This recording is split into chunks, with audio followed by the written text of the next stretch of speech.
Bonjour mes frères et mes sœurs. Peut-on compter sur vous, sur vos paroles, sur les engagements que vous prenez? Peut-on savoir si ce que vous dites est vraiment ce que vous pensez?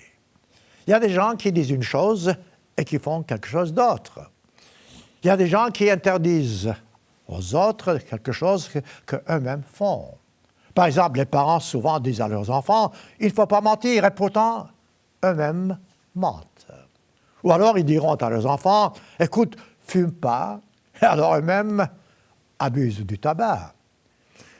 Je connais déjà des parents, et j'en suis sûr que vous en connaissez aussi, qui s'enivrent. Et pourtant ils disent à leurs enfants « écoute, il ne faut pas boire, pas trop », ainsi de suite. Il y a encore des cas où, ça peut être vous, ça peut être moi, nous promettons, nous disons une chose, et ensuite nous faisons quelque chose tout à fait différent, tout à fait d'autre. Vous appelez ça quoi? Eh bien, en bon français, c'est de l'hypocrisie. On est hypocrite lorsqu'on dit une chose et lorsqu'on fait quelque chose d'autre. On est hypocrite lorsqu'on pense à quelque chose et on agit différemment. On est hypocrite lorsqu'on prétend croire quelque chose. Prétention, prétendre quelque chose.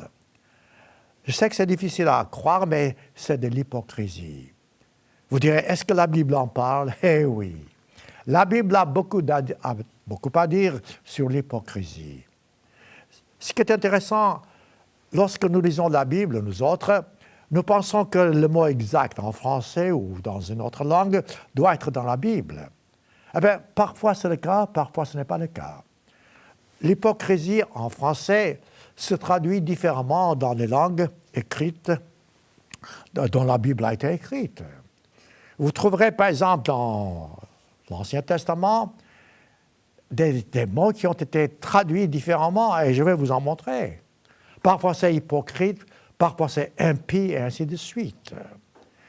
Dans le Nouveau Testament de même. De temps en temps, vous trouverez le mot hypocrite. Eh oui, je dirais oui. Vous en trouvez parce que le Christ parle très clairement et puis il dit « vous, hypocrite ». Et parfois dans les épîtres, vous voyez l'hypocrisie se manifester d'une façon tout à fait différente, mais quand même, c'est l'hypocrisie. Prenez par exemple Jude. La petite épître de Jude, dans le Nouveau Testament, le dernier chapitre avant l'Apocalypse, Jude décrit d'une façon claire les gens qui sont hypocrites, les gens qui sont mauvais. Il dit, ce sont des, verset 12, Jude, verset 12, ce sont des écueils dans vos acapes, faisant impudemment, dit-il, bonne chair, se repaissant eux-mêmes.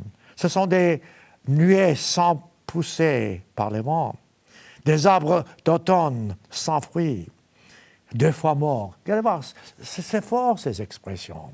Mais autrement dit, Jude décrit ici en quelque sorte l'hypocrisie. Il appelle un peu plus loin, verset 13, il dit des vagues furieuses de la mer, rejetant l'écume de leur impureté, et ainsi de suite. Voyez-vous, la Bible a beaucoup à dire sur l'hypocrisie. Ici, Jude décrit l'attitude des gens qui sont contre Dieu, contre la vérité, qui attaquent les apôtres du Christ, qui attaquent les disciples du Christ. Si vous cherchez dans un dictionnaire la définition du mot hypocrite, vous verrez par exemple que c'est marqué, c'est un défaut qui consiste à dissimuler votre volonté personnelle, votre véritable personnalité. Alors, posez-vous la question, est-ce que vous cherchez à dissimuler votre véritable personnalité? Est-ce que vous affectez des sentiments, des opinions, des vertus qui ne sont pas les vôtres? Pensez-y. Lorsque vous dites quelque chose, êtes-vous vraiment convaincu que ce que vous dites, c'est ce que vous sentez dans votre cœur? Est-ce que vous exprimez vos sentiments de façon à plaire à quelqu'un alors que ce n'est pas le cas? C'est pour chercher un avantage. Ce sont des questions que je vous pose, voyez-vous, car nous sommes souvent motivés par cela. Nous faisons des choses pour gagner quelque chose, par intérêt personnel. Nous disons à quelqu'un, oh, que vous êtes beau, mais alors qu'en réalité, on ne le croit pas. Ou bien on fait des compliments. Souvent, les compliments que vous faites sont vraiment de vrais compliments, ou bien ce sont seulement des paroles que vous prononcez parce que vous voulez plaire à quelqu'un. L'hypocrisie est une déception. Vous décevez quelqu'un par des sentiments que vous dissimulez. L'hypocrisie, c'est de porter de faux témoignages. Et ce faisant, voyez-vous, vous devenez doublement coupable. Je répète, dans la Bible, ce mot hypocrite parfois apparaît très clairement comme tel, et parfois sous d'autres mots qui ont été traduits de l'hébreu ou bien du grec. Eh bien, une chose est certaine, les 10 commandements sont à observer. Lorsque nous transgressons les 10 commandements, ou bien l'un de ces 10 commandements, volontairement, délibérément, nous n'allons pas entrer dans le royaume de Dieu. C'est clair. Vous ne pouvez pas transgresser les lois divines et espérer que vous entrerez dans le royaume de Dieu. Pourtant, c'est le but de la vie. Un jour ou l'autre, nous avons tous pour but de pouvoir entrer dans le royaume de Dieu. Bon, il y a à côté des 10 commandements d'autres états, d'autres attitudes qui sont attachées aux 10 commandements, mais ne sont pas exactement « tu ne mentiras pas » ou bien « tu ne voleras pas ». Par exemple, l'hypocrisie. Eh bien, l'hypocrisie fait partie des 10 commandements. Si vous êtes hypocrite, et si vous restez hypocrite, si vous ne vous en repentez pas, vous n'entrerez pas dans le royaume de Dieu. Eh oui! Tout comme les 10 commandements que vous transgressez volontairement, vous n'entrez pas dans le royaume de Dieu. De même, si vous êtes hypocrite et si vous ne vous en repentez pas, c'est toujours le repentir. Si vous vous repentez, c'est autre chose, Dieu vous pardonne. Mais si vous êtes hypocrite et si vous continuez à l'être sans vous en repentir, alors je dirais, méfiez-vous, gardez-vous, car le Christ a dit qu'aucun hypocrite, je vais vous le montrer, n'entrera dans le royaume de Dieu. À l'époque du Christ, les pharisiens, connus pour leur sentimentalité en ce qui concerne leur religion, étaient des hypocrites. Les pharisiens connaissaient la loi. Les pharisiens pratiquaient la loi à leur façon, mais les pharisiens faisaient une chose et ils prêchaient quelque chose d'autre. Le Christ les appelle hypocrites. Et c'est vrai. Dans la Bible, il y a Matthieu 23 comme chapitre. Je vais vous en parler dans quelques instants. Mais laissez-moi au moins commencer Matthieu 23 pour vous montrer comment le Christ décrit l'hypocrisie de ces gens, des pharisiens. Car la plupart du temps, lorsque le Christ a été, je dirais, piégé, ou bien attaqué, ou bien persécuté, c'était à cause de l'hypocrisie des pharisiens. Les pharisiens lui en voulaient parce que, d'abord, eux-mêmes n'étaient pas convertis, évidemment, mais parce qu'eux-mêmes étaient des hypocrites. Ils voulaient, eux, gagner quelque chose, ne voulaient pas que Christ leur montre qu'ils ont tort. Regardez comment le Christ commence Matthieu 23. Il dit, il parlait à la foule, les scribes et les pharisiens étaient assis dans la chair. Il dit, les scribes et les pharisiens sont assis dans la chair de Moïse. Alors, c'est quoi la chair de Moïse?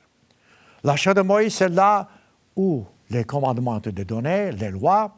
Donc, ce sont des lois qui sont assis, ce sont des gens qui sont assis dans la chair de Moïse, autrement dit en tant que juge, si vous voulez, dans un tribunal.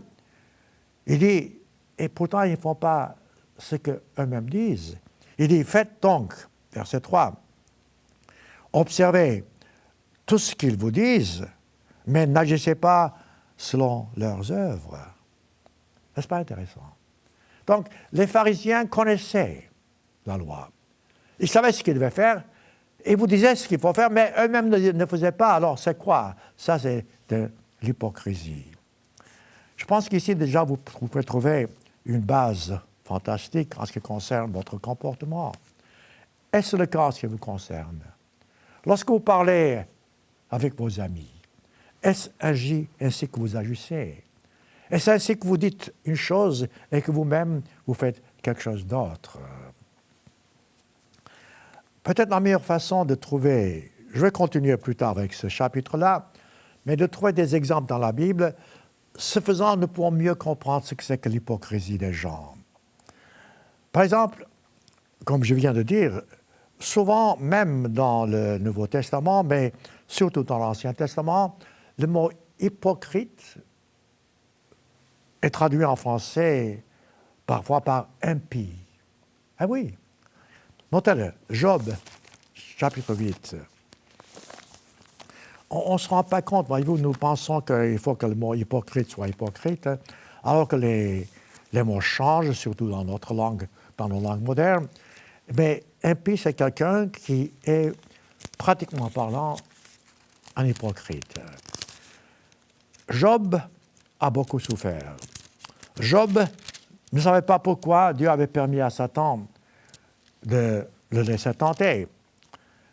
Job a souffert énormément, mais lors de ses souffrances, il se manifeste aussi, il prononce aussi des mots, des paroles qui sont divinement inspirées. Par exemple, Job, chapitre 8, verset 13.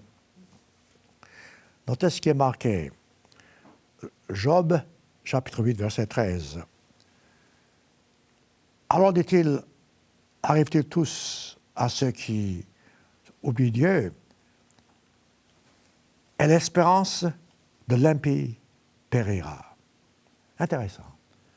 L'espérance de l'hypocrite périra. C'est ça le mot en hébreu. L'hypocrite, c'est quoi? Il espère quelque chose, mais non, ça ne va pas se passer, parce que c'est quelqu'un qui dit une chose et qui fait quelque chose d'autre. Rappelez-vous cette phrase, l'espérance de l'impie périra. Vous espérez entrer dans le royaume de Dieu? Eh bien, cette espérance périra si vous continuez à être hypocrite. C'est clair, n'est-ce pas? Prenez encore Job, chapitre 13. Ce sont des exemples frappants et clairs à comprendre. Job, chapitre 13, il a encore question d'hypocrite, traduit sous la forme de l'impie. Job, chapitre 3, verset 16. Cela même peut servir en mon salut, car un impie n'ose paraître en sa présence, c'est-à-dire en la présence de Dieu. Un impie ne peut pas, un hypocrite ne peut pas paraître devant la présence de Dieu. Ce sont des mots forts, ce sont des exemples frappants. Encore un exemple dans Job, puisque nous parlons de Job, Job chapitre 27, cette fois-ci. Ça vaut la peine d'étudier ça. Lorsque vous étudiez la Bible, cherchez à comprendre le sens des mots en faisant ce que je fais. Et c'est facile, on peut trouver dans des dictionnaires, dans des concordances, la signification des mots. Parce que les mots en français n'expriment pas nécessairement le sens du texte original. Comme je viens de dire, hypocrite, vous cherchez dans Job, vous ne le trouverez pas. Et pourtant, dans les exemples que je vous donne, l'original parle d'hypocrisie. Alors, Job chapitre, chapitre 27. Job chapitre 27. Encore une fois de l'espérance. Verset 8. Quelle espérance reste-t-il à l'impie? Autrement dit, quelle espérance reste-t-il à l'hypocrite? Voilà. C'est fort. C'est très fort comme déclaration. Si vous êtes hypocrite, dit la Bible, il n'y a pas d'espérance pour vous. Quelle espérance y a-t-il? Dans les diverses langues que nous avons, je répète, les mots traduits en français, en anglais, en allemand, parfois, il faut revenir en arrière et voir le sens original des mots qui ont été employés en grec ou en hébreu. Prenons encore un autre exemple, Proverbe chapitre 11. Proverbe 11. Je tâche d'expliquer parce que, voyez-vous, parfois, je répète, nous connaissons des mots, nous connaissons la signification, mais nous ne faisons pas attention. On parle des 10 commandements que nous devons observer, d'accord. Nous parlons de l'observance du sabbat, d'accord. Ou bien de l'amour envers le prochain, d'accord. Mais on ne parle pas directement de l'hypocrisie comme je le fais maintenant. Et pourtant, le Christ a fait cela, comme je viens de vous dire. Et je vais analyser dans Matthieu 23. Matthieu 23 est le chapitre destiné aux hypocrites. Et Matthieu 3 révèle clairement qu'aucun hypocrite ne sera dans le royaume de Dieu.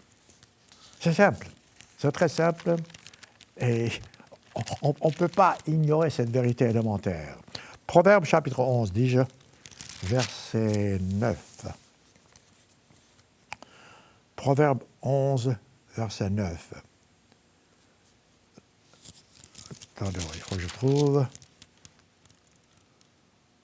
Proverbe 11. Alors, par sa bouche, qui? L'hypocrite. Voyez-vous, le mot encore est rendu par impie.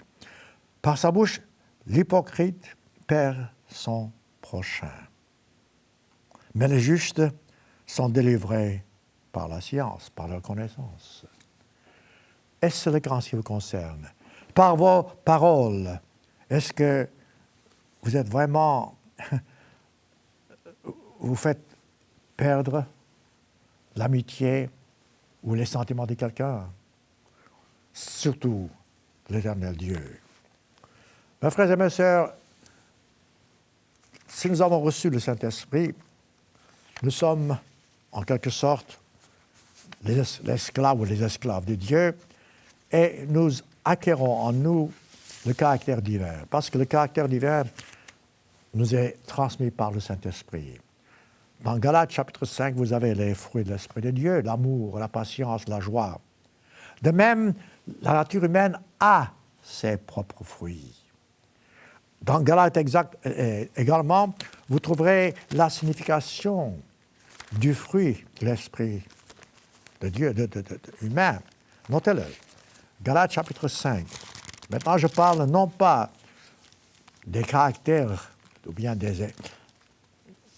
ce qu'est l'Esprit de Dieu, mais de ce qu'est exactement l'esprit humain.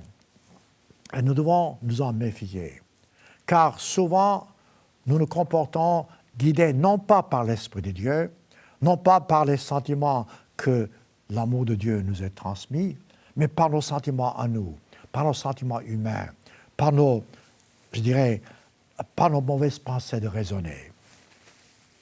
Galates chapitre 5. L'apôtre Paul décrit ceci d'une façon très claire, et vous verrez que presque chacune de ces déclarations ici se comporte et se mesure par l'hypocrisie. Hors d'étude, les œuvres de la chair, chapitre 5, verset 19, l'impudicité, l'impureté, la dissolution, l'idolâtrie, la magie. Autrement dit, si vous lisez tout cela, vous verrez qu'à la base, c'est toujours l'hypocrisie. Vous savez une chose, vous faites quelque chose d'autre. Vous dites une chose, vous faites quelque chose d'autre. C'est le caractère humain. Ce sont les traits du caractère humain. C'est ce dont nous devons nous débarrasser. Commencez-vous à comprendre. L'hypocrisie se manifeste souvent sous le caractère humain, comme je viens de vous montrer. Et dans la Bible, vous le trouverez, je le dis, ce mot-là, sous certaines formes différentes. Psaume chapitre 26. Psaume chapitre 26. Là encore, c'est une autre façon d'expliquer.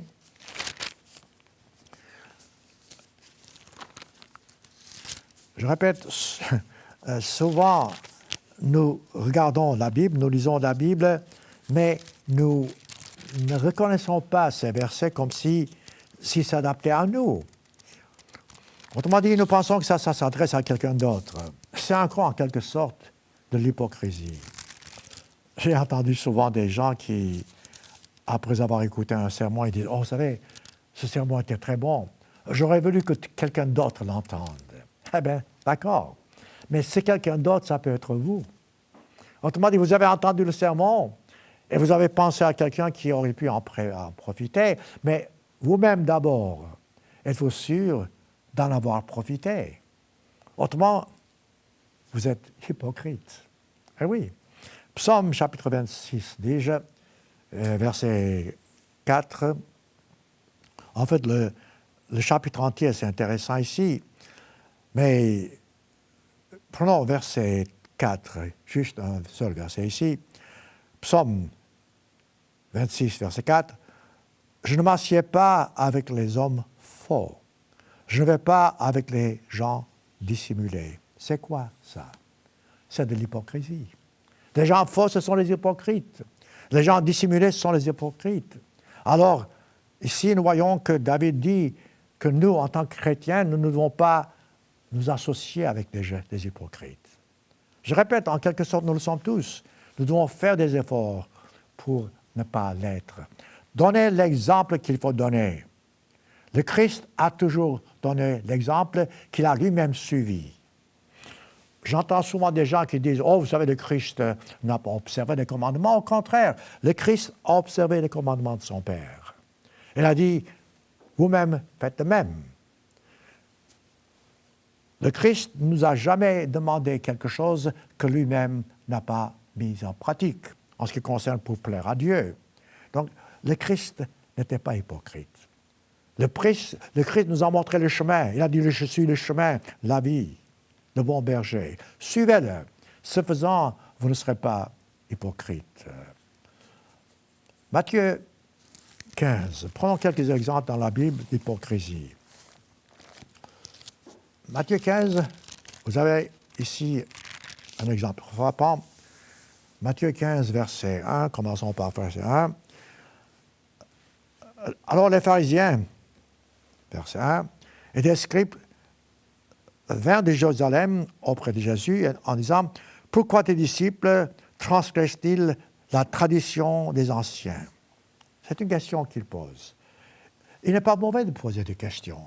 Seulement, tout dépend de vos motifs. Pourquoi posez-vous une question? Pour apprendre quelque chose? Pour avoir une réponse qui est juste? Ou bien pour discuter? Ou bien pour juger? Ou bien pour critiquer? Les pharisiens et les scribes étaient des gens qui posaient des questions, non pas pour apprendre la plupart du temps, mais pour trouver quelque chose qui serait mauvais dans la réponse du Christ pour le piéger, pour le condamner. Alors, donc, voyez-vous, il parle de tradition. Mais c'est quoi la tradition des anciens? Une tradition n'est pas nécessairement correcte aux yeux de Dieu. Certes, certaines traditions peuvent être justes si elles ne contredisent pas les enseignements bibliques. Mais les traditions des anciens, si mon père, ou mon grand-père, mettons, faisait quelque chose, est-ce pour moi un commandement de faire la même chose? Tout dépend. Si mon père, mettons, mentait, par tradition, est-ce qu'il faut que je suive son exemple? Voyez-vous, si mon père, mettons, avait une religion, est-ce une raison pour moi de suivre sa religion sans vérifier le tout? Voilà ce qu'on appelle la tradition. Je vous ai dit et je répète souvent, nous avons hérité d'une religion comme nous héritons d'une nation. Non, nous ne devons pas hériter d'une religion. Certes, nous ne sommes pas responsables de notre naissance. Nous pouvons être nés en France, en Belgique, en Suisse, n'importe où. Donc, là, nous n'avons pas de choix. Mais après cela, nous avons le choix de diriger nos pas et de savoir ce que nous choisissons. Nous ne devons pas hériter par tradition une religion. Nous devons vérifier toutes choses. Alors, quelle était cette tradition des anciens dans Matthieu chapitre 15? Ce n'était pas mauvais comme tradition, mais voyez-vous, ce n'est pas une tradition qui dicte une attitude chrétienne. Parce que le Christ, n'est-ce pas, a mangé avec eux et il ne s'est pas lavé, paraît-il. Il dit, la tradition d'anciens, car ils ne se lavent pas les mains, dit-il, quand ils prennent leur repas. Tiens, les disciples du Christ donc mangeaient sans se laver les mains. Eh bien, il n'y a rien de mal à ça. Il faut se laver les mains pour être par hygiène, d'accord. Mais ce n'est pas un péché. Voilà qu'il condamne le Christ parce que ses disciples ne se lavaient pas les mains lors d'un repas. Quelle a été la réponse du Christ? Verset 3, il leur répondit, « Et vous, dit-il, pourquoi transgressez-vous le commandement de Dieu au profit de votre tradition? » Oui, fantastique. Bon, vous voulez vous laver les mains, allez-y. Mais ce qui est important vraiment d'abord, lavez-vous le cœur. Débarrassez-vous de vos sentiments méchants. Ensuite, car Dieu a dit, « Honore ton père et ta mère. » Voyez-vous, eux, ils laissent de côté mettons le 5e commandement et ils mettent l'accent sur se laver les mains. Honore, dit-il, ton père et ta mère. Et celui qui maudira son père ou sa mère sera puni de mort. Donc le Christ met l'accent ici sur la partie importante de la loi. Ça ne veut pas dire qu'il faut laisser l'autre partie de côté, pas du tout. Mais le Christ met l'accent sur ce qui est important, autrement vous devenez hypocrite. Il dit, car Dieu a dit, honore ton père et ta mère, et celui qui maudira son père ou sa mère sera puni de mort. Mais vous, dit-il, verset 5, vous dites, celui qui dira à son père ou à sa mère, ce dont j'aurais pu t'assister est une offrande à Dieu, n'est pas tenu d'honorer son père ou sa mère. Autrement dit, ce n'est pas une question d'aider vos parents financièrement parlant ou par quelque autre moyen physique en disant que, bon, vous honorez vos parents. Regardez aujourd'hui, mes frères et mes sœurs, ce qui se passe autour de vous. Regardez la situation des familles. La plupart du temps, les membres d'une famille sont des étrangers, les uns avec les autres. Certes, ils vivent ensemble, ils mangent ensemble, mais il n'y a pas de rapport intime. Autrement dit, il n'y a pas ce sentiment. Peut-être ils cèdent, entre guillemets, financièrement peut-être, mais il n'y a pas cet amour dont le Christ parle. Donc, ce n'est pas une question vraiment d'aider quelqu'un pour l'honorer. C'est une question honorer quelqu'un en observant les commandements de Dieu, honorer selon les commandements de Dieu. Comme le Christ a dit, il n'y a pas de plus grand amour que de donner sa vie pour votre ami. Ensuite, le Christ conclut au verset 6, Matthieu 15, « Vous annulez ainsi, dit-il, la parole de Dieu au profit de votre tradition. » Lisez encore une fois cette phrase. Il dit, vous annulez, dit-il, la parole de Dieu au profit de quoi? De votre tradition. Et il appelle ça quoi? Hypocrite. Intéressant, voyez-vous. Ésaïe a bien dit-il, a prophétisé sur vous en disant, ce peuple m'honore des lèvres, mais son cœur est éloigné de moi. Voilà comment on peut décrire l'hypocrisie en ce qui concerne la loi. C'est en vain qu'il m'honore en enseignant des préceptes qui sont des commandements d'hommes. C'est ce que nous faisons aujourd'hui, nous, entre guillemets, de par le monde. Les gens disent une chose et font quelque chose d'autre. Ils observent des commandements qui ne sont pas tous les commandements de Dieu, ainsi de suite. Je pense que si ça donne un bon exemple, ces versets-là dans Matthieu 15, c'est que c'est que l'hypocrisie. Alors, revenons à Matthieu 24, 23 dont je vous parlais, parce que ça vaut la peine d'analyser ceci. Dans Matthieu 23, le Christ, après avoir dit que faites ce que les hypocrites disent, mais ne faites pas ce qu'ils font, il donne des exemples. Et dans les exemples qu'il donne, voyez-vous, prenez par exemple, je peux prendre chaque verset, mais prenons à partir du verset 13.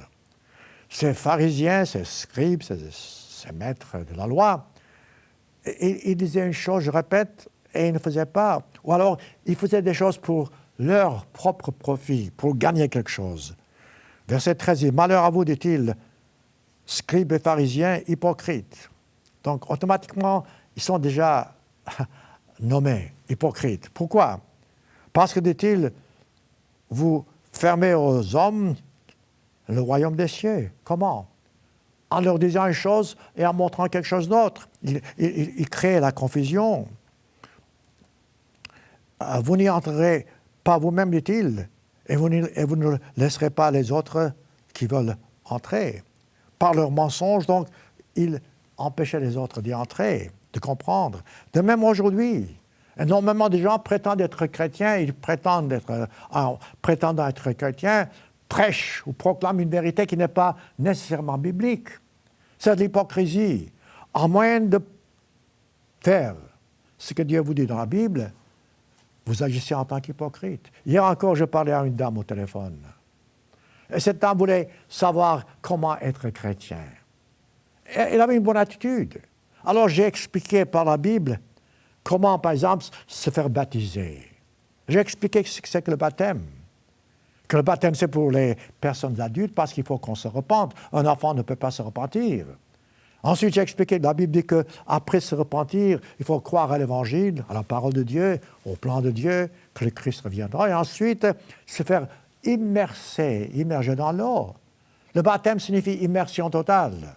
Alors que la plupart des chrétiens baptisent un enfant de quelques mois ou bien quelques jours. Donc, voyez-vous, ça n'a pas de sens. Ensuite, déjà après ça, dit-il, vous devez recevoir le Saint-Esprit par l'imposition des mains. Eh bien, cette femme m'a dit, vous savez, je ne savais pas ça. D'accord. Mais maintenant, tout dépend de ce qu'elle doit faire. La plupart du temps, lorsque vous entendez la vérité au sujet de quelque chose, de par la Bible, vous ne voulez pas le faire. Parce que ça va changer votre façon de vivre. Ça va changer vos habitudes, vos traditions. Ça va offenser quelqu'un que vous connaissez. Ça peut même créer la division entre vous et votre conjoint. Voilà le problème. Donc les gens mettent d'abord leur propre confort avant les commandements de Dieu. Et ce faisant, ils deviennent hypocrites. C'est ce qui est marqué Matthieu 23, verset 13. Verset 14. « Malheur à vous, dit-il, scribes et pharisiens, hypocrites, ça commence. Parce que, dit-il, vous dévorez les maisons des veuves, autrement, n'est-ce pas, ils gagnent, ils cherchent à gagner quelque chose en leur prétendant d'être, mettons, essentiellement, et que vous faites, pour l'apparence, de longues prières. » Ça, c'est intéressant. Pour l'apparence. De longues prières sont bonnes si c'est vraiment, ça vient du cœur.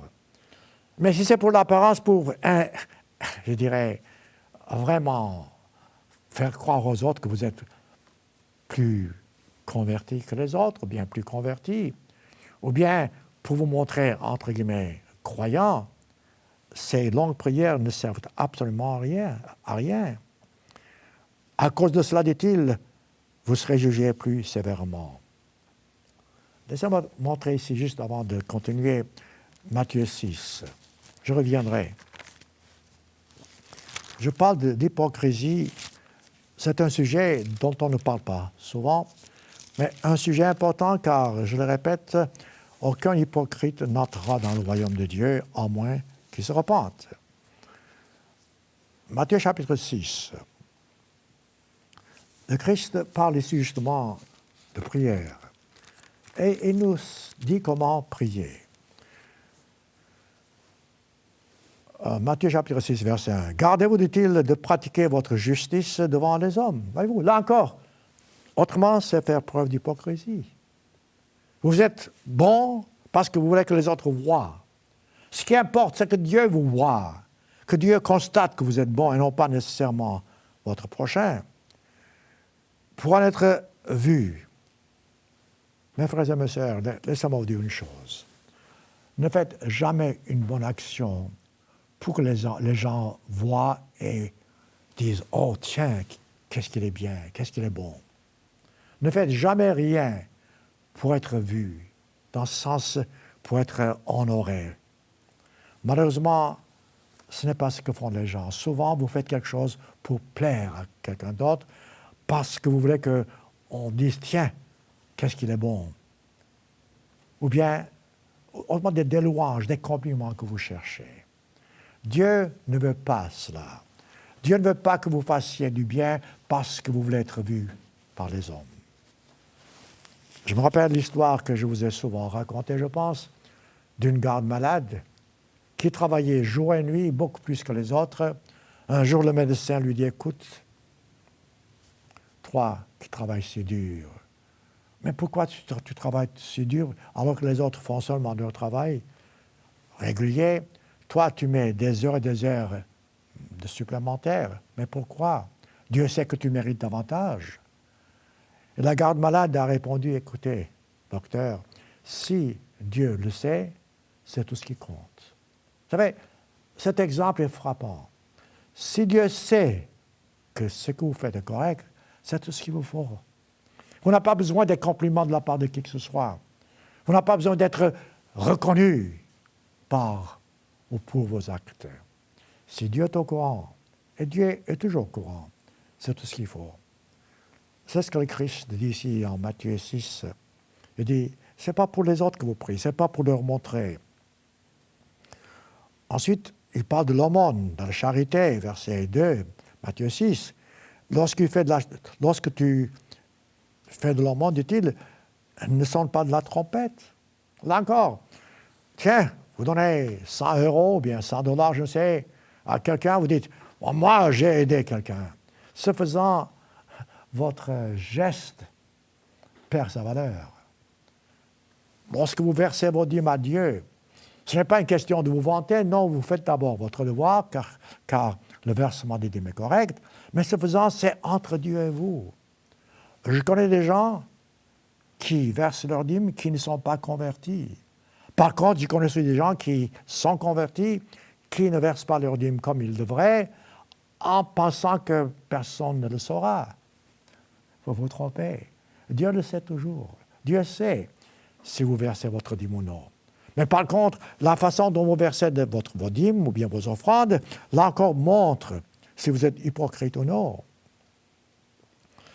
Il dit, ils font de l'aumône par l'hypocrisie, ou bien de bonnes offrandes par l'hypocrisie. Vous perdez votre temps devant Dieu, vous devenez coupable. Je vous dis, dit-il, ces gens-là reçoivent leur récompense. Verset 3, quand tu fais l'aumône, dit-il, que ta main gauche ne sache pas ce que fait ta main droite. Voilà. C'est la meilleure façon de ne pas être hypocrite dans ce cas-là. Si vous faites une bonne action, un bon acte, que personne ne sache, Dieu le sait, c'est tout ce qu'il faut. Vous verrez le contentement que vous aurez. Vous serez satisfait de ce que vous avez fait et vous vous sentirez beaucoup mieux. Vous ne serez pas hypocrite. Et il dit, regardez voir la récompense au verset 4.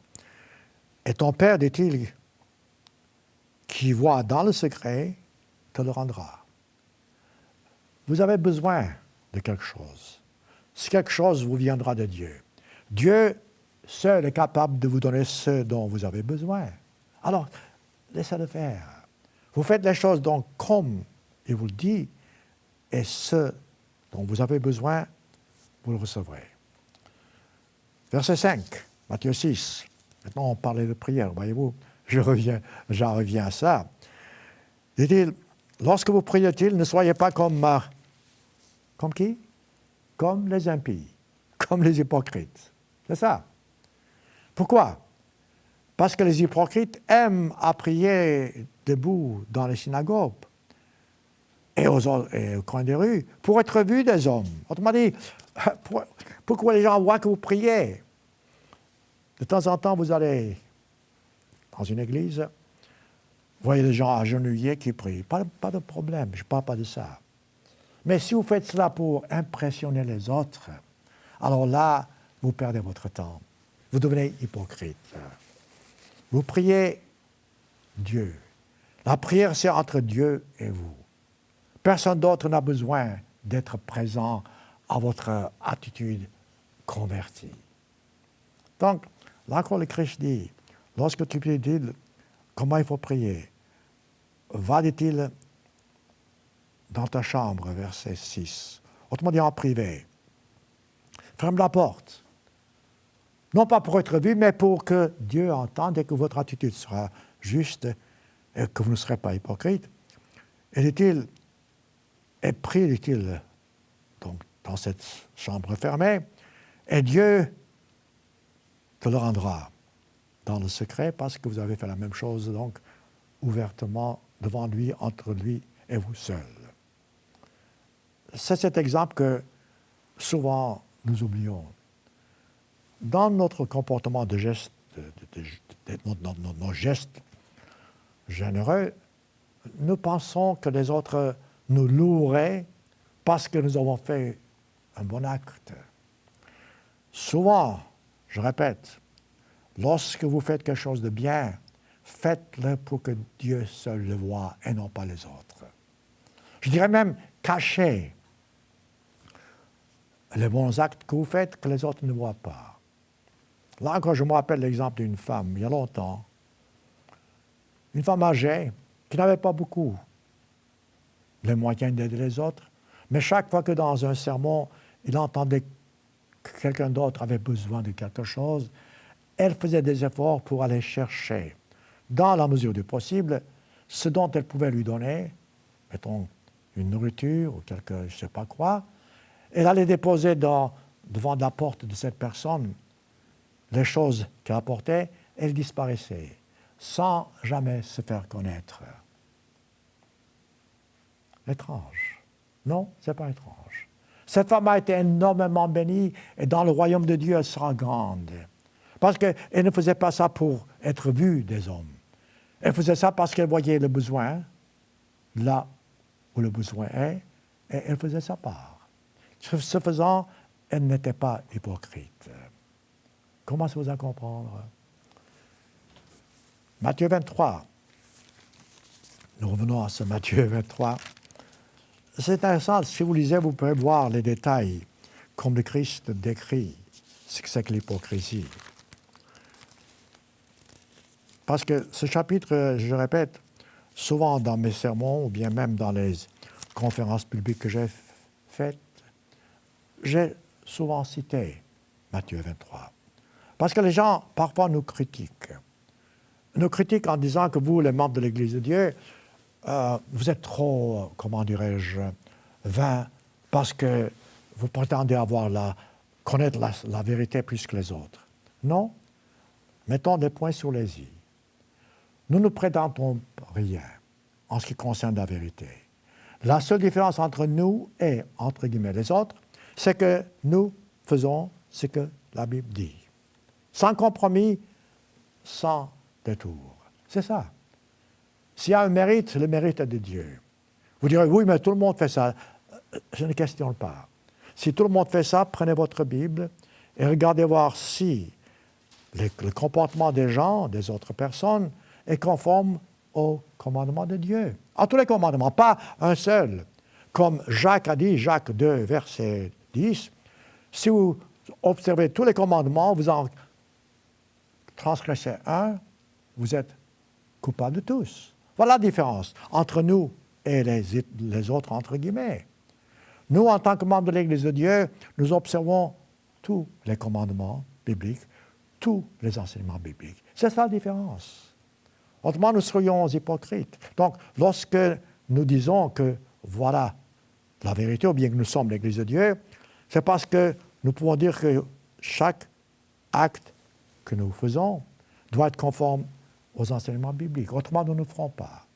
Si la Bible dit, par exemple, qu'il faut que nous observions le sabbat, le 7e jour de la semaine, nous le faisons. Si la Bible dit, par exemple, que nous devons observer les fêtes de l'Éternel, vous direz dans l'Ancien Testament, non, il n'y a pas d'Ancien Testament. Il n'y a pas de Nouveau Testament. Il y a la Bible. Donc, si la Bible dit que nous devons observer les fêtes de l'Éternel, nous les observons. Et autrement, vous rejetez. Si vous dites que l'Ancien Testament n'est plus valable, dans ce cas-là, vous devez rejeter les 2 tiers de la Bible. Y compris les prophètes, y compris Moïse, y compris Deutéronome, y compris les 10 commandements. Et c'est ce que font certaines personnes. Et pourtant, ce faisant, vous détruisez la Bible parce que le Nouveau Testament fait référence à l'Ancien Testament à plus de 250 reprises. Eh oui, à plus de 250 reprises, le Nouveau Testament se réfère à l'Ancien Testament. Donc, si vous rejetez l'Ancien Testament, dans ce cas-là, rejetez aussi le Nouveau Testament. Commencez-vous à comprendre? Donc, ça, je dis entre parenthèses, car là encore, vous direz, voyez-vous, l'hypocrisie, c'est de savoir une chose et de faire quelque chose d'autre. Si je disais, par exemple, que nous gardons les commandements, mais seulement une partie, je serais hypocrite. Bon, ça, ce n'est pas mon sujet. Continuons. Matthieu 23, verset... Je saute quelques instants, quelques versets parce qu'à cause du temps. Prenons Matthieu 23, 23. Ça, c'est un verset clé. Matthieu 23, 23. Et là encore, comprenez bien. Souvent, j'ai entendu dire des gens, écoutez, vous qui êtes dans l'Église de Dieu, vous êtes trop attachés au commandement de Dieu, à la lettre de la loi. Non, nous ne sommes pas particulièrement attachés à la lettre de la loi, mais nous ne rejetons pas la lettre de la loi. Et le Christ montre ici l'attitude. Il dit, verset 23, « Hypocrite, pharisien hypocrite. » Pourquoi? Parce que vous payez la dîme, dit-il, de la menthe, etc., et que vous laissez de côté ce qui est plus important dans la loi. Voyez-vous, là encore, tâchez de comprendre. Ce n'est pas une question de ne pas faire ce qui est moins important dans la loi, mais de ne pas laisser de côté ce qui est important. La lettre de la loi est importante, mais l'esprit de la loi est plus important. C'est quoi l'esprit de la loi? Mais il ne faut pas, je dis, rejeter l'un à cause de l'autre. Et le Christ explique très clairement. Il dit, vous payez donc la dîme sur certains produits, les produits, mais vous oubliez, dit-il, ce qui est le plus important, c'est-à-dire la justice, la miséricorde, la fidélité. C'est vrai. Donc, si nous gardons les commandements de Dieu et si nous ne faisons pas preuve de miséricorde, nous ne sommes pas chrétiens. Nous sommes hypocrites. Ou bien, si nous observons les commandements de Dieu et que nous n'avons pas la foi, nous ne sommes pas chrétiens, nous sommes des hypocrites. De même, si nous gardons les commandements de Dieu et que nous ne faisons pas preuve de justice, nous sommes hypocrites. Et aucun hypocrite n'entrera dans le royaume de Dieu. Comprenez-vous maintenant ce que j'entends? Et qu'est-ce que le Christ ajoute? Et ça, c'est la clé. Après avoir dit ceci, au verset 23, vers la fin du verset, il dit « Car c'est là ce qu'il fallait pratiquer. » Autrement dit, il fallait pratiquer la justice, la miséricorde, la fidélité, sans négliger les autres choses. Ah, voilà. C'est le Christ qui parle. Sans négliger les dîmes ou quoi que ce soit. Ça encore, voyez-vous, tâchez de comprendre. Vous ne pouvez pas séparer la lettre de la loi et l'esprit de la loi. C'est comme les deux côtés d'un médaillon. On ne peut pas séparer. Les deux ensemble font un. Si vous avez reçu l'Esprit de Dieu, vous savez que vous devez observer la loi de Dieu et dans la lettre et dans l'esprit. Ce faisant, voyez-vous, vous ne serez pas hypocrite. Ou alors, vous serez hypocrite peut-être, ou bien ignorant tout simplement parce que vous ne comprenez pas, vous ne faites pas ce que le Christ dit. Commencez-vous à comprendre. Dans Luc chapitre 20, prenez le temps de lire Matthieu 23, ça vaut la peine parce que là, il y a beaucoup de choses qui pourraient vous aider à comprendre mieux ce que le Christ entend par l'hypocrisie. Luc chapitre 20. Encore un exemple extrêmement intéressant ici que le Christ nous donne et qui peut nous aider à comprendre ce que c'est que l'hypocrisie ou bien comment nous comporter. Verset 40, attendez voir. Luc, chapitre 20, verset 45.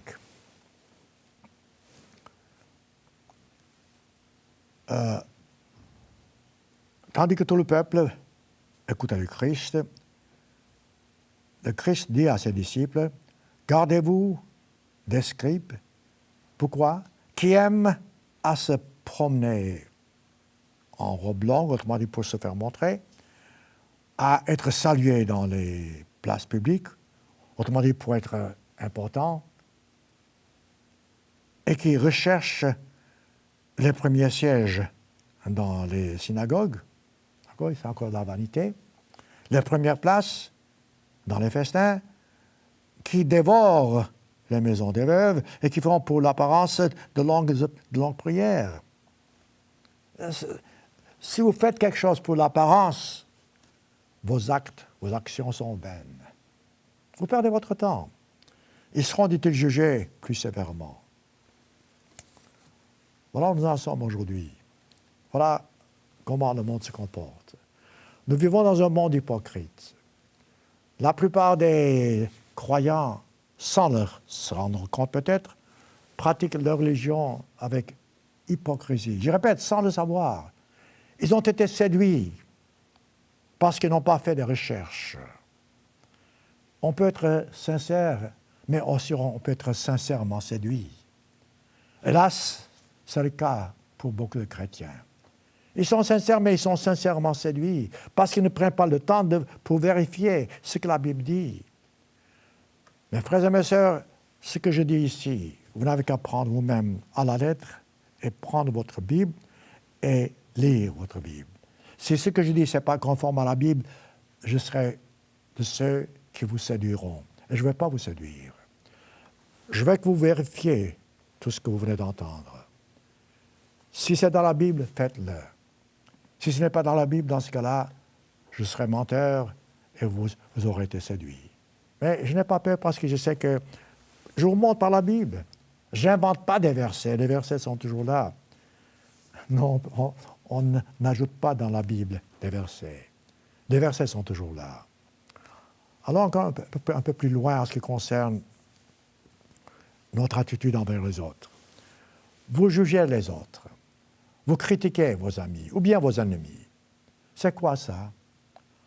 En principe, lorsque vous jugez les autres ou vous condamnez les autres, il y a un peu de l'hypocrisie là-dedans.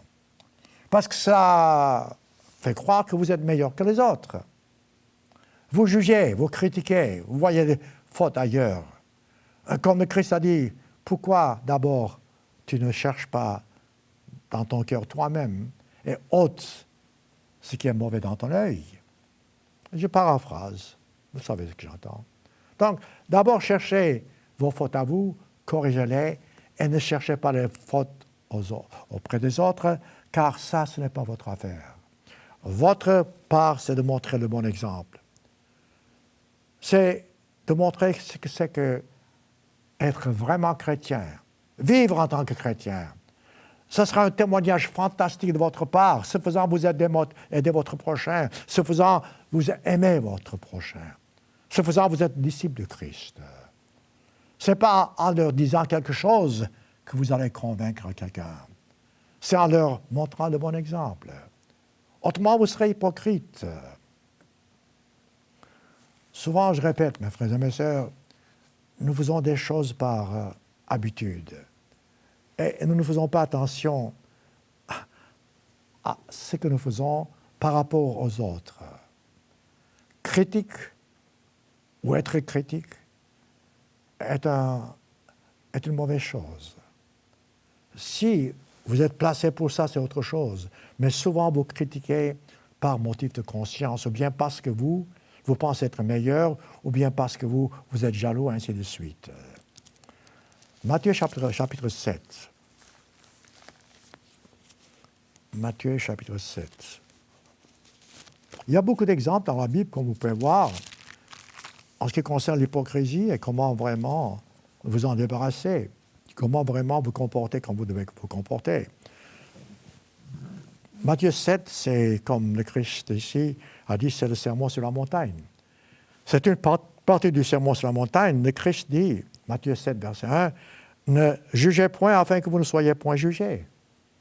Autrement, vous serez hypocrite. On vous jugera, dit-il, du jugement dont vous jugerez, et on vous mesurera avec la mesure dont vous serez mesuré. » Ensuite, il ajoute, « Pourquoi bois-tu » Voilà, c'est ce que je disais, verset 3. Pourquoi vois-tu la paille qui est dans l'œil de ton frère et n'aperçois-tu pas la poutre qui est dans ton œil? Autrement, c'est de l'hypocrisie. Ou comment, dit-il, peux-tu dire à ton frère, laisse-moi ôter la paille de ton œil, toi qui as une poutre dans le tien? Qu'est-ce qu'il dit ensuite? Verset 5. Hypocrite, voyez-vous, ça va bien, hypocrite. Ôte premièrement, dit-il, la poutre de ton œil, et alors tu verras comment ôter la paille de l'œil de ton frère. Ce sont des choses, des vérités absolues, des vérités élémentaires. Dans la Bible, vous voyez beaucoup d'exemples, je répète, et vous direz, mais comment est-ce qu'on peut vraiment résoudre ce problème en nous? Eh bien, ce problème en nous se résume par un seul mot, vanité. L'hypocrisie et la vanité vont ensemble. Vous êtes hypocrite par vanité, pour être vu, pour être considéré, pour être accepté. Ce sont des motifs qui vous rendent à être hypocrite. Donc, la seule réponse, je dirais, la seule façon de se débarrasser de l'hypocrisie, c'est de vous débarrasser de vos sentiments de vanité. Ce n'est pas facile. Oh non. Parce que chacun de nous, quel que soit notre poste dans ce bas monde, nous sommes tous vains. Nous voudrions que les gens nous respectent pour des raisons qui sont futiles. Comme je viens de vous dire, que Dieu revoit, que Dieu regarde, c'est tout ce qui compte.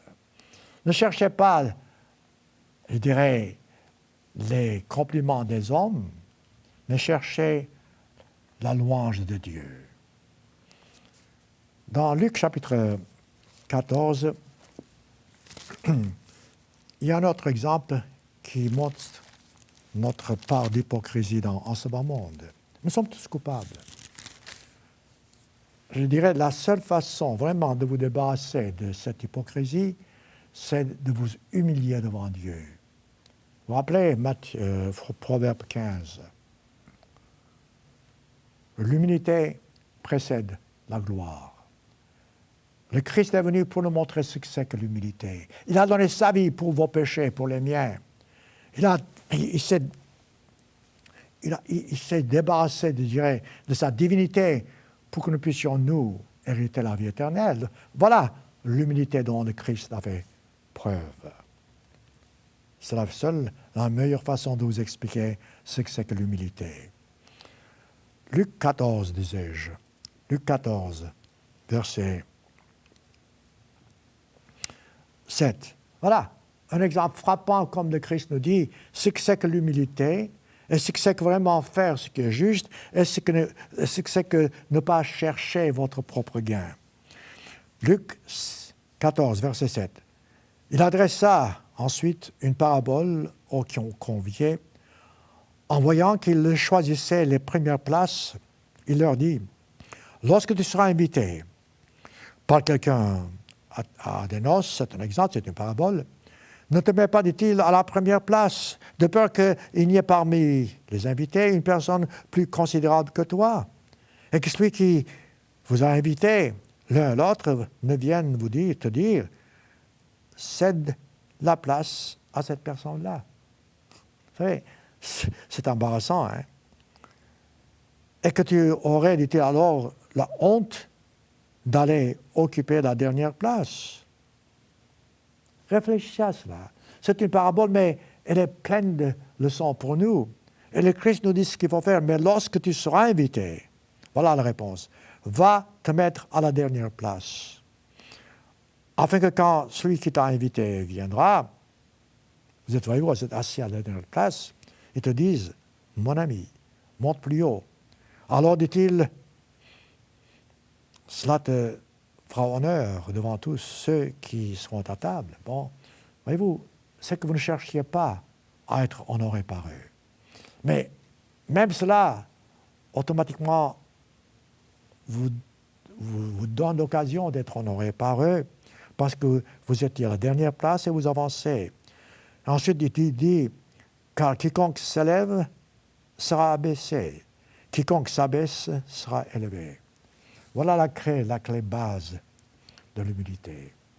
Le Christ, à travers la Bible, nous a montré ce que c'est que l'humilité. Le Christ nous a donné des exemples fantastiques, afin que nous puissions, nous, faire notre part. Parfois, nous nous comportons en tant que des gens qui n'ont pas assez de courage. Prenez l'exemple de Pilate. Vous savez, ça, c'est un exemple dont on peut vraiment apprendre beaucoup. Et vraiment, regardez voir l'attitude d'un Pilate, parce que c'est parfois notre attitude à nous. Pilate savait que le Christ était innocent.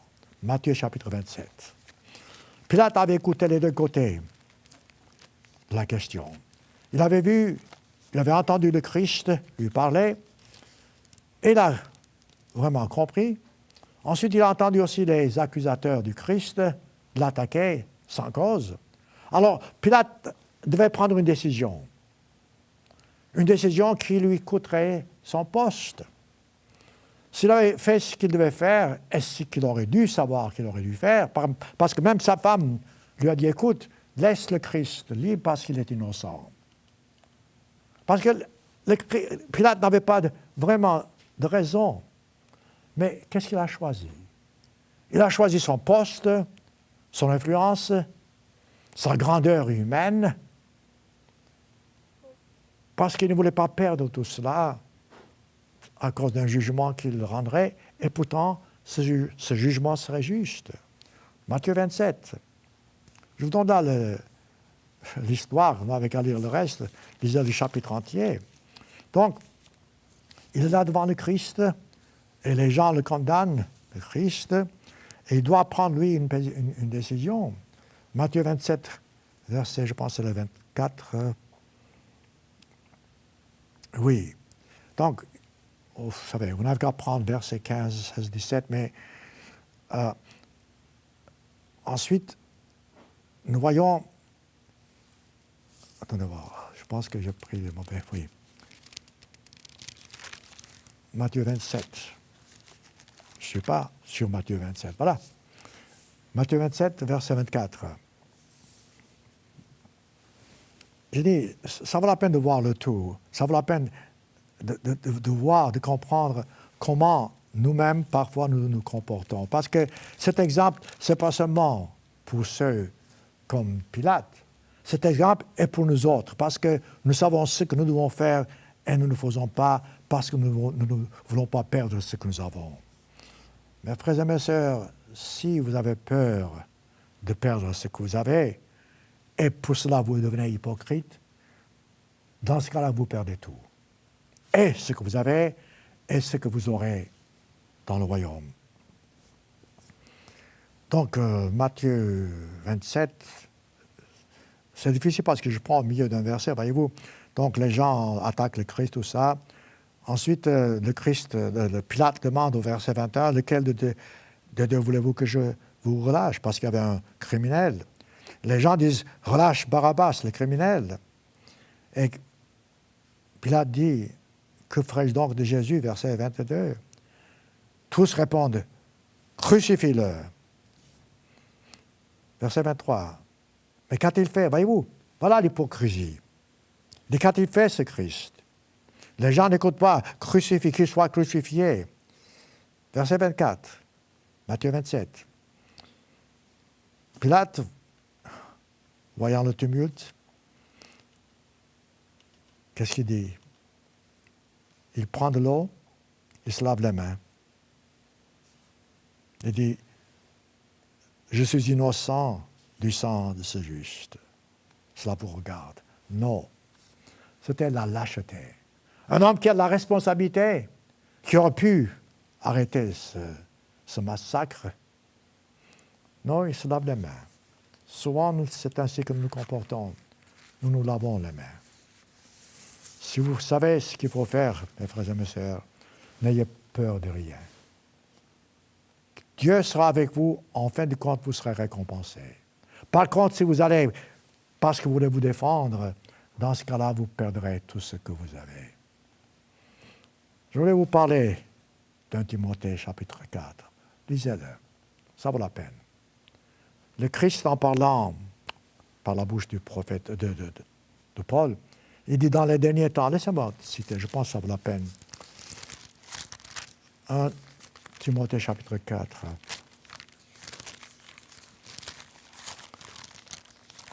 Souvent, je répète, notre problème, c'est de ne pas connaître quelque chose, ne pas savoir quelque chose.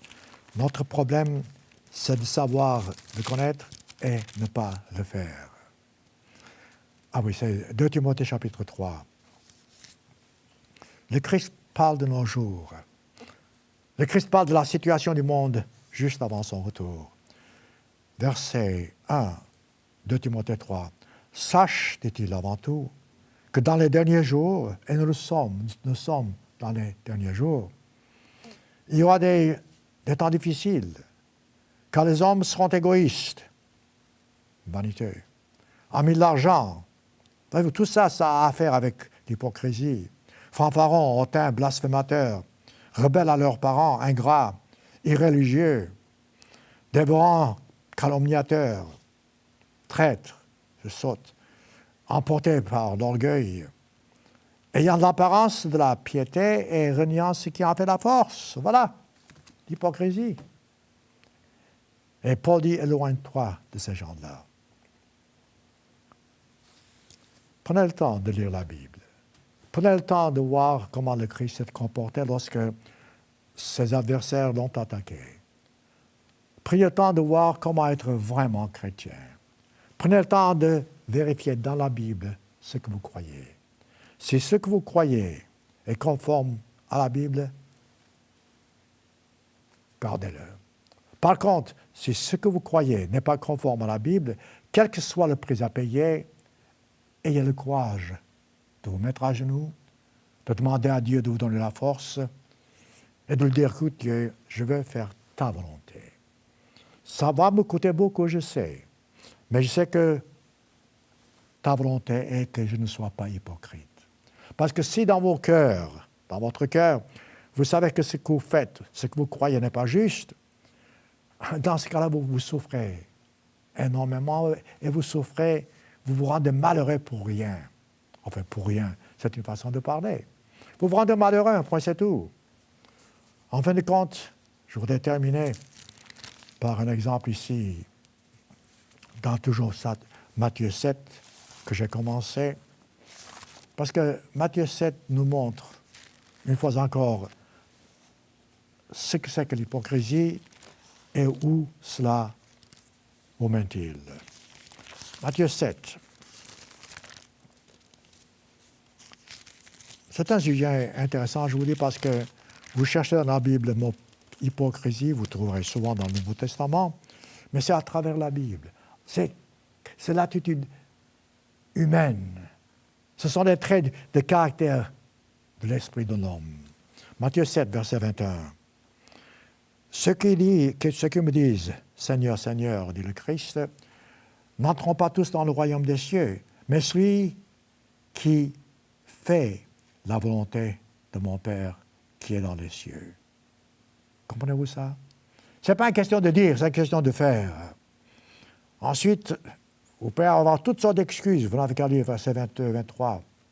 Vous direz, écoutez, j'ai fait ceci, j'ai fait cela, j'étais vraiment chrétien. Le Christ vous dira, verset 23, je ne vous ai jamais connu.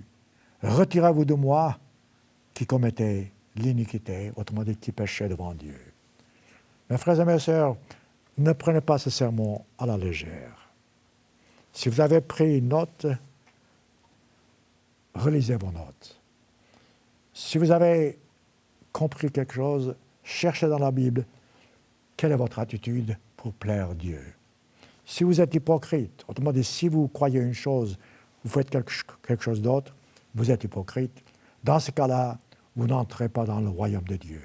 Car la Bible précise à plusieurs endroits qu'aucun hypocrite ne sera dans le royaume de Dieu.